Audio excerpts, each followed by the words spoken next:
Kembali di dua arah tahun 2020 nanti saudara akan menjadi tantangan bagi pemerintahan Jokowi Maruf Amin dan juga Kabinet Indonesia Maju. Ada banyak kendala dari global dan juga dalam negeri diprediksi akan bisa menjadi tantangan bagi pemerintah Jokowi Maruf Amin. Saya akan ke Pak Mardhani Alisera. Apa tantangan paling besar yang menurut Anda akan dihadapi oleh pemerintah nanti 2020? Menurut saya ekonomi ya. Dan problemnya pemerintah betul-betul harus berani membuat 3 hal. Kebijakan yang jelas, tata kelola yang jelas, dan pemilihan SDM yang jelas. Karena kalau tidak berantakan. Contoh misal investasi tadi ya. Karena memang sekarang ini semua sedang mencoba agar dana investasi masuk ke dalam. Kita punya demikian banyak. Tapi dengan tingkat indeks persepsi korupsi kita masih di angka 38, dengan good governance kita yang masih punya masalah, SDM kita yang belum berkembang, menurut saya memang pemerintah dituntut bekerja luar biasa, tapi dengan konsep yang jelas, bukan konsep panadol. Apa lompatan yang akan dibawa atau ditunjukkan oleh pemerintah di tahun 2020 mendatang, Pak Eriko? Jadi begini, tadi saya mau mengomentari yang disampaikan oleh Pak Mardhani dulu dan tadi yang disampaikan Bu Andi. Ini nyata ya bahwa pada saat dari pemerintahan sebelumnya kepada pemerintahan Pak Jokowi, Gini rasio itu 0,41. Nah, terakhir menuju periode kedua Pak Jokowi ini 0,38. Itu angka nyata. Itu bukan dibuat-buat, itu kondisi real yang ada. Nah, artinya katakan, apakah sudah itu sempurna? Belum Mbak Cindy, masih jauh dari sempurna. Tetapi progresnya itu ada, bahwa progresnya itu semakin baik. Apakah sekarang kita mau pertumbuhan 7, 8, 9%? Mau sekali. Persoalannya, bahwa Indonesia tidak hidup hanya Indonesia di dunia ini. Bayangkan tahun depan menurut perkiraan perekonomian, ini Mas Wiswakun yang menguasai betul, itu pertumbuhannya hanya di bawah 3% Mbak Cindy. Apa artinya di bawah 3%? Resesi ekonomi. Tetapi Indonesia masih bisa tumbuh di angka 5%. Bukankah ini hal yang baik? Tetapi apakah ini sudah sempurna? Saya harus jujur mengakui, tidak boleh kita belum sempurna. Justru itulah Pak Jokowi tadi menyampaikan arahan yang tadi disampaikan Mbak Cindy, tidak boleh bekerja biasa-biasa. Ada nomor 7 tadi, dipecat. Nah, ini kan bukan main-main. Apakah ada sebelumnya seperti itu ancaman dipecat? Jelas. Di tengah tantangan kondisi ekonomi Indonesia nih Pak Eriko, tapi masih ada pekerjaan dari pemerintah memindahkan ibu kota baru. Bukankah ini juga menjadi satu tantangan untuk ekonomi karena dananya atau anggarannya juga luar biasa besar? Mbak Cindy, jangan salah. Indonesia bukan negara kontinen, bukan negara benua, bukan ada di satu benua. Indonesia adalah negara kepulauan. Adik-adik, ada yang dari Kalimantan, ada yang dari Papua, ada yang dari Maluku. Bukankah Indonesia ini 17.500 pulau lebih? Apakah hanya Jawa? Kita harus berpikir bahwa Indonesia ini harus dibuktikan bahwa Indonesia ini adalah satu. Bahwa Indonesia ini dari mulai timur, dari mulai barat sampai ke timur adalah satu. Baik, rencana untuk memindahkan ibu kota menurut Bu Andi mengganggu hemat saya cash flow kita? Pak SBY juga dulu pernah merencanakan tapi dibatalkan. Jadi beliau sudah berpesan, beliau sudah hitung matang-matang, beliau sudah berpesan pada pidatonya yang beberapa minggu yang lalu bahwa kan banyak yang Pak SBY mau tapi nggak dijalankan juga. Ya, makanya kita lihat nanti juga Pak Jokowi bisa tidak. Kalau hanya sekedar ngutang semua juga bisa. Ya kan? Adik-adik kita juga bisa. Ayo mana utang masuk. Kita bangun semua ini Indonesia dengan semaksimal mungkin. Semua juga bisa gitu. Karena itu saya kira semangat ini bagus kalau diiringi dengan perhitungan yang matang.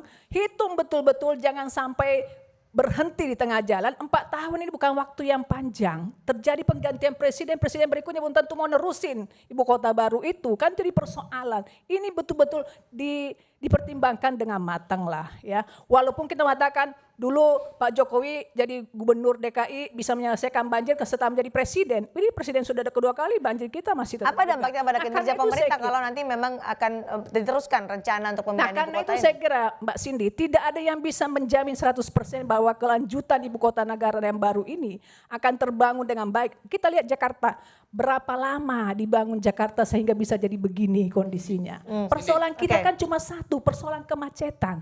Bagaimana mengatasi kemacetan ini dengan hanya memindahkan ibu kota ya? Kita dapat poinnya, Bu Andi. Diragukan untuk rencana itu. Dan banjir. Cindy, infrastruktur jalan tol itu paling panjang dari semua presiden yang ada itu Pak Jokowi. Dan semua persoalan diselesaikan dan selesai. Terkoneksi dengan baik. apa yang direncanakan oleh Pak SBY dieksekusi dengan baik oleh Pak Jokowi. Termasuk ibu kota ini, yang sudah direncanakan sangat lama oleh Bung Karno. Indonesia ini adalah negara yang disatukan oleh pulau. Disatukan oleh laut. Pulau kita tersebar, laut yang menyatukan kita. Baik. Nah, saya ingin menyampaikan bahwa pemerintahan Pak SBY punya utang, pemerintahan Pak Jokowi juga punya utang. Jadi jangan mempermasalahkan soal utang. Dampaknya terhadap nanti Kalau dengan kemudian masalah rencana untuk memindahkan ibu kota. pembiayaan itu adalah ada mekanismenya. Ada mekanismenya. Nanti 462 triliun itu akan dicarikan mekanismenya.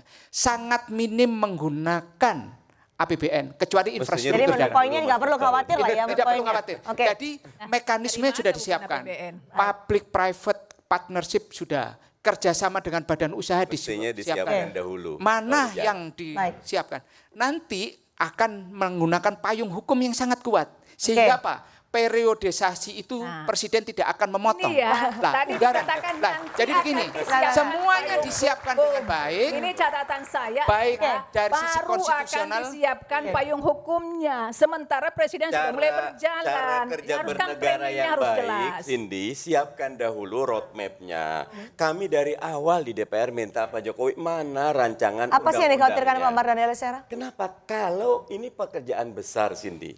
Ketika sumber daya kita terbatas, kita investasikan kepada yang tidak memberikan dampak signifikan buat kesejahteraan rakyat. Ini Tidak buat memberikan saya. dampak signifikan menurut Pak belum Mardhani. sejahteraannya buat Nih, masyarakat. teman-teman Itu ada. nanti teman-teman bisa Kan lihat tujuannya belum pemerataan. ada Coba satu bagaimana pun antusiasme masyarakat di naskah Kalimantan. akademis yang diajukan. Kami di DPR menerima 156 halaman dalam bentuk PowerPoint. Padahal harusnya naskah akademis. Kalau mau pindah perkara besar, kita mau beli rumah aja, Cindy, bincang sama istri. Nih 30 tahun. Pak, Nah, yang sekarang disampaikan ke kajian filosofisnya tidak ada, sosiologisnya Oke. tidak ada, yuridisnya belum, ekologisnya dari tidak, mana? apalagi ekonomis. Semuanya yang gebyaunya dan berbahaya Yang sekali. disampaikan ke DPR itu adalah bahan kajian secara garis besar. Ribuan halaman sudah ada di pemerintah. Pemerintah ingin menyampaikan kepada masyarakat bahwa tata krama ketatanegaraan disampaikan ketika awal Pak Jokowi. Di akhir periode yang lalu sudah ada pansusnya dan sudah menyetujui bahan kajian itu. Itu ada di Pak Mardhani, semua menyetujui itu. Artinya apa? Bahwa presiden PKS menyampaikan menolak ya, pansus yang PKS kemarin. itu haknya Tegas. PKS. hak Kalau politiknya diragukan PKS. memberikan Dan manfaat itu bagi warga bukan Kalimantan. pansus karena Oke. tidak ada RUU-nya, Baik, tidak ada Pak Anies. naskah Pansus akademisnya. mengenai membahas bahan kajian. Baik, kembali ke Selesai. masalah tadi yang dikritik adalah tidak memberikan manfaat kepada masyarakat. Tidak memberi manfaat masyarakat mana? Masyarakat Kalimantan menyambut dengan antusias. Ya, Tuan Ru. Kita Gubernur harus Kalimantan Timur, lebih kajian seluruh masyarakat rendah Kalimantan sudah hati. menyampaikan Oke. bahwa Indonesia ini bukan cuma Jawa. sekarang, Cindy, Ya, orang begini. tidak Bentar, perlu Pak Mardhani. Inilah yang ke kantor kemudian gitu loh. yang harus tetap di diakui. Jakarta. Tahan dulu. Bahwa silakan kalau memang PKS mau menolak, silakan itu hak politiknya Wajar, PKS. wajar aja. Wajar. Wajar nggak? Wajar. Oke. Kalau mencari popularitas di situ nanti bisa-bisa tidak dipilih di Kalimantan nanti PKS. Itu. Silakan nggak apa-apa. Kalau Kalimantan Timur PKS menang di situ. Baik, tapi kalau tadi tetapi dikatakan sudah kita dihitung kok. berpikirnya bukan bab insentif elektoral. Ini keputusan besar yang harus melibatkan seluruh stakeholders. DPR saja beda, Razikun. Mas Baun, ketika Pak Jokowi dalam pidato kenegaraan itu tidak meminta DPR tapi menyampaikan harusnya sebesar seperti ini payung hukumnya mana, di DPR bisa ditolak Baik, payung hukumnya, kalau Pak ditolak Eriko. tidak jadi gitu. Harusnya payung hukum dulu kalau Pak Mardhani bilang. Sebenarnya kan apa yang salah dalam hal ini? Nggak ada. Saya tanya, adik-adik kuliah untuk apa? Kan ada harapan, ada hope. Nanti saya punya suami yang baik, punya istri yang baik, nanti saya punya rumah. Betul? Apa bukan itu disampaikan dulu, cita-cita? Nah, apa yang disampaikan Pak Jokowi ini? Mengajak semua masyarakat, kita punya harapan. Bukan cuman bicara semua hitungan uang. Hitungan uang. Tadi saya sudah jelaskan. Periode sebelumnya gini rasio. Tadi kata Mbak Andi Nurpati bahwa pertumbuhan lalu bagus. Gini rasionya jelek, 0,41. Ini kenyataan. Tadi baru udah saya bacakan. Oke. Nah inilah perlu saya ingatkan. Sekarang 0,38 pada saat menuju periode kedua. Bukankah itu ada perbaikan? Kalau tadi menjawab apa yang disampaikan Mas Wiswakun, bahwa inilah namanya harapan. Nah ini sudah disampaikan kepada masyarakat. Bukankah kita ini semua wakil rakyat, wakilnya masyarakat, dan setelah itu diajukan RUU-nya. Oke. Tetapi boleh saja nanti PKS, Demokrat juga boleh menolak. Kenapa tidak boleh? Boleh, tapi tentunya dengan alasan yang benar. Nanti Alasan disampaikan ke kami masyarakat. Kami tidak setuju. Karena untuk apa di Kalimantan, di Jakarta saja? Benahin aja. Jadi apa, akan lanjut kemacetannya. 2020. Nah, bayangkan benahin kemacetan Jakarta berapa, Mas Misbakun? Ini banjirnya, ayo. Oke. Katanya Banjirnya Pak Jokowi beriring-iringan, bisa ya kan? selesaikan banjir Nah, Jakarta contoh kalau seperti Jadi presiden. 2020 lanjut rencana Kan untuk yang ngomong memindahkan Pak ibu Jokowi kota. bukan Begini, kita. hidup. Sebentar.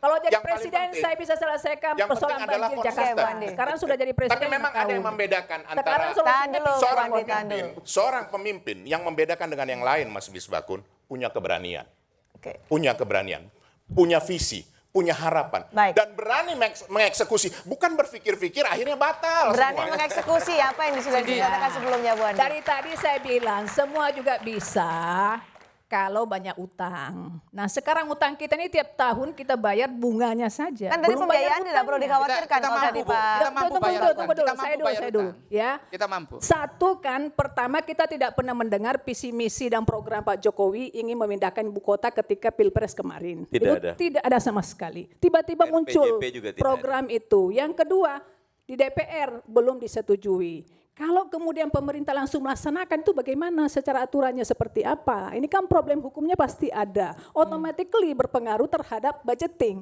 Budgetingnya juga akan jadi persoalan. Karena itu Oke. saya kira ini bukan kita mengatakan menolak, ini ditimbang betul, ikuti prosedurnya dengan baik, dihitung lagi apakah ini lebih mendesak Oke. Kalau saya dibandingkan lebih melihat dengan gini. kondisi ekonomi rakyat kita Baik. yang semakin memburuk. Baik, Ini, Bu Andi. Kalau saya- tidak memburuk, kenapa BPJS bisa naik 100%? Oke, Bu Andi. PNS Kita beri yang kesempatan tadinya untuk 4 juta, dijawab 5 ya. juta, itu sampai 500.000, kalau dia 4 keluarganya bayar 500.000 per bulan. Baik, Bu Andi. 3,5 juta, 4 juta setengah Silakan. untuk biaya Ini, hidup mereka. saya Pak malah Wiswakun. kekhawatiran saya itu adalah dengan berhasilnya dipindahkan ibu kota ini, popularitas Pak Jokowi makin tinggi dan kepopularitas yang menolak makin turun dan makin tidak Ini populer di depan semata-mata rakyat. elektoral. Kenapa? Mas Bakun. Enggak, udah Ini. selesai presiden 2 kali.